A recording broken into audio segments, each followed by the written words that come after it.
Hello everybody, today we are going to start a new chapter that is strategies for enhancement in the food production.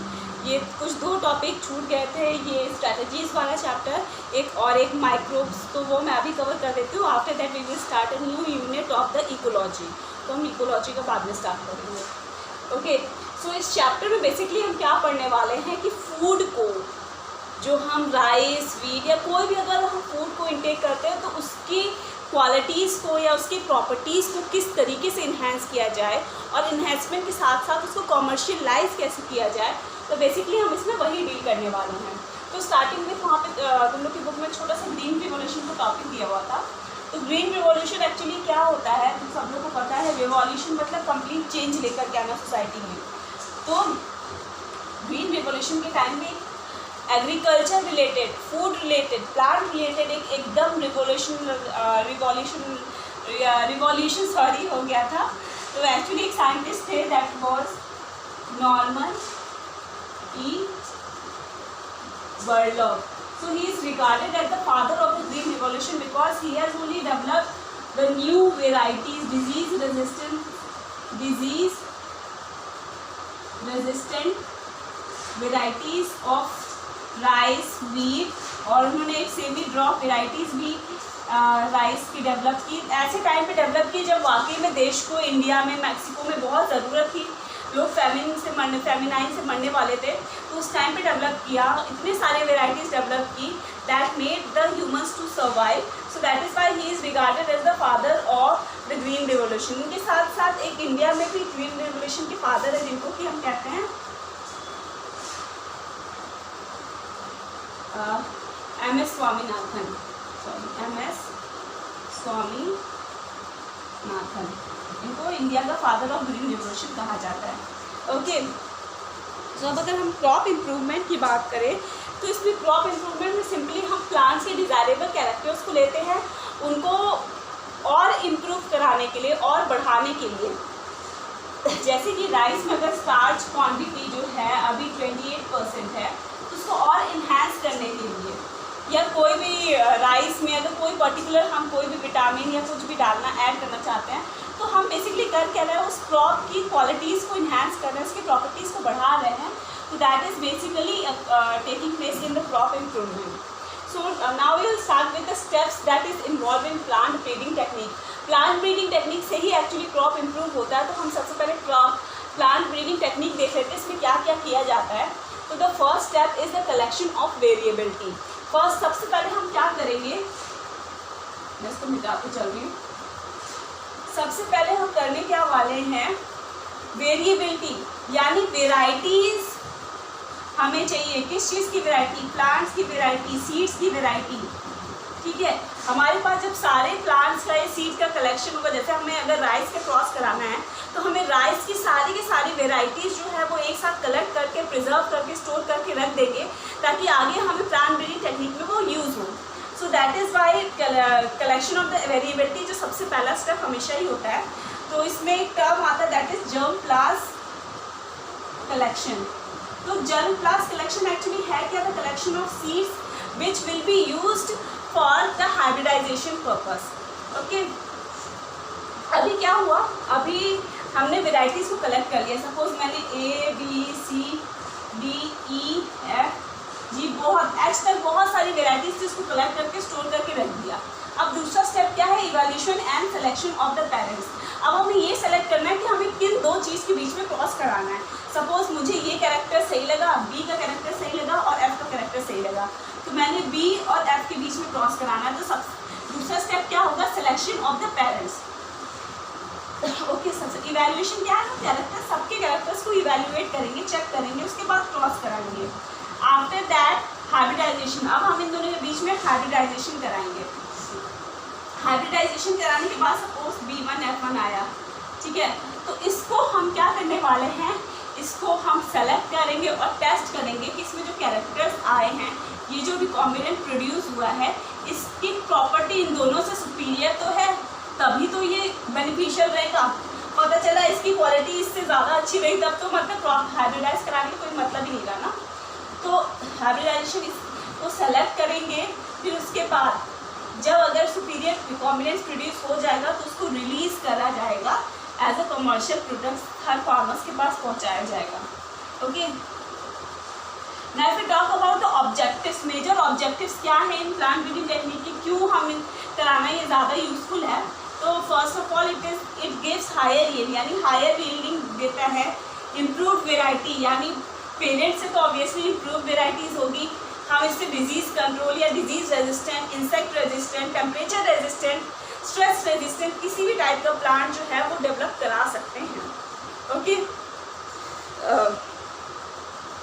तो I hope यहाँ तक clear है। Shall I rub this?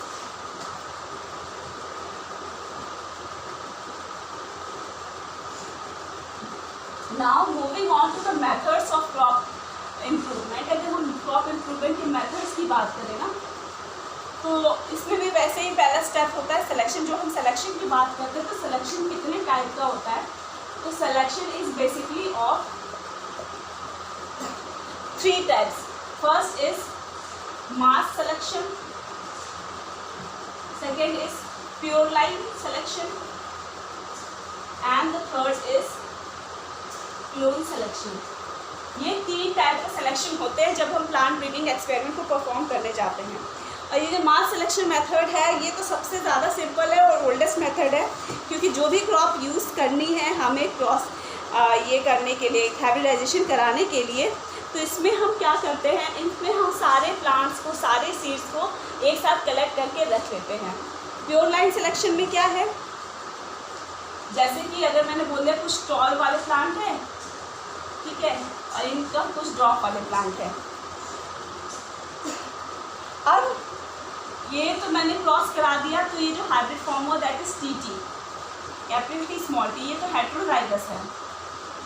इसके अलावा ये homozygous है। अगर हम सेल्फ फर्टिलाइज्ड होमोजाइगस क्वालिटी ले रहे हैं, जैसे कि अगर मैंने टीटी को टीटी से ही क्रॉस कराया तो ऑब्वियसली टीटी ही आएगा। तो प्योर कैरेक्टर्स हम ले रहे हैं, मतलब इसमें कोई मिक्सिंग नहीं हो पाए, इस टाइप के कैरेक्टर्स को हम कहते हैं प्योर लाइन सिलेक्शन। तो ऐसे कैरेक्टर्स को हमने सेलेक्ट कर लिया। उसके बाद क्लोनल सिलेक्शन, यानी ऐसे प्लांट जो कि वेजिटेटिवली प्रोपिगेटेड हो, वेजिटेटिव प्रोपिगेशन के थ्रू प्रोड्यूस किए जाएं, उसको कि हम कहते हैं क्लोनल सिलेक्शन। वेजिटेटिव प्रोपिगेशन से कौन जाते हैं, बनाना हो जाते हैं, रोज हो जाते हैं, इन सबको हम सेलेक्ट कर सकते हैं, तो उसको हम कहते हैं क्लोन्स। अब हाइब्रिडाइजेशन की बात करें तो हाइब्रिडाइजेशन मतलब तुम लोग को पता है, जब हम दो किसी भी चीज़ की क्वालिटीज़ को इंटरमिक्स करते हैं तो that is called as hybridization. इसको भी हम हाइब्रिडाइजेशन बोलते हैं। अब ये हाइब्रिडाइजेशन भी कितने टाइप का है, it is of 4 types. Intravarietal, intravarietal hybridization, intervarietal hybridization, interspecific hybridization, intraspecific hybridization, specific और इंटरस्पेसिफिक। सबसे पहले तो तुम लोग ये समझो इंट्रा और इंटर का मीनिंग क्या होता है। इंट्रा मतलब किसी सेम चीज़ के अंदर, और इंट्रा मतलब हम डिफरेंट चीज़ की बात कर रहे हैं, ठीक है।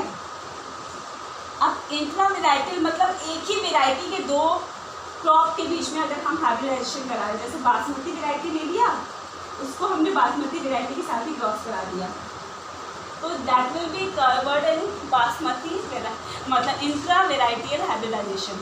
और इंटर वेराइटी में मैंने एक बासमती की क्वालिटी का राइस लिया और दूसरा सोना वेराइटी का राइस लिया, तो दोनों वेराइटीज़ डिफरेंट है, उसके बीच में हमने क्रॉस करा दिया या हाइब्रिडाइजेशन करा दिया। इंट्रा स्पेसिफिक क्या होता है, 2 स्पीशीज़ के यानी सेम जीनस के एक ही स्पीशीज़ में, जैसे कि राइस स्पीशीज़ के बीच में ही अगर हम क्रॉस करा रहे हैं तो ये हो गया इंटर स्पीशीज़। इंट्रा मतलब एक ही स्पीशीज़ के अंदर, यानी राइस स्पीशीज़ के अंदर ही अगर हम क्रॉस करा रहे हैं या वीट स्पीशीज़ के अंदर ही क्रॉस करा रहे हैं, एक वीट की वैरायटी ले ली, दूसरी वीट की वैरायटी ले ली, तो उसको हम बोल दिए इंट्रा स्पेसिफिक।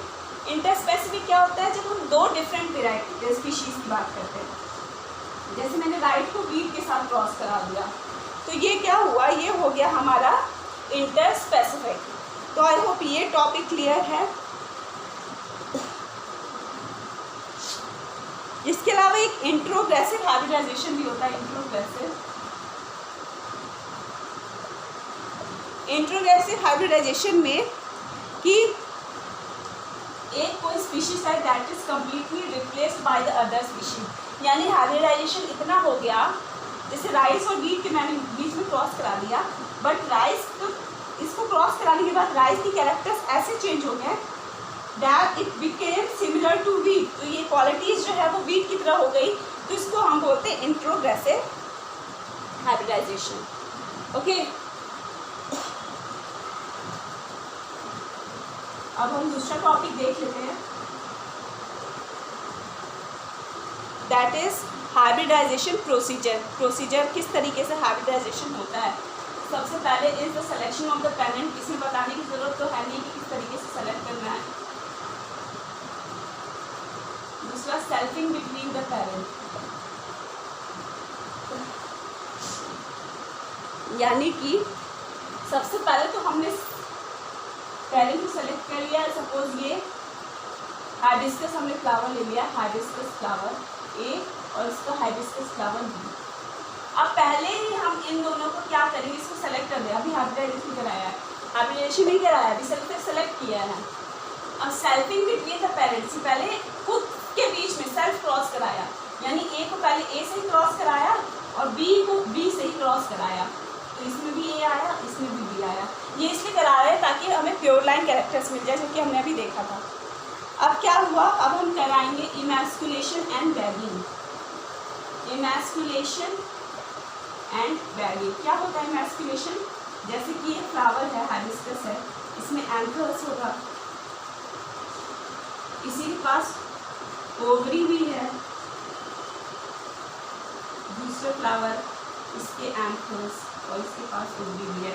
क्योंकि ये हम कह सकते हैं बाइसेक्शुअल फ्लावर है, तो इसके पास एंथर्स भी है, पॉलन भी है, तो चांसेस होते हैं कि भाई इनके जो एंथर्स है इन्हीं के पॉलन के साथ, इनकी जो एंथर्स है इन्हीं की ओवरी के साथ या एग के साथ फर्टिलाइज कर जाए, इसलिए हमें क्रॉस फर्टिलाइजेशन करवाना है। हमें सेल्फ तो करवाना नहीं है, क्योंकि हमें हाइब्रिडाइजेशन क्रिएट करना है।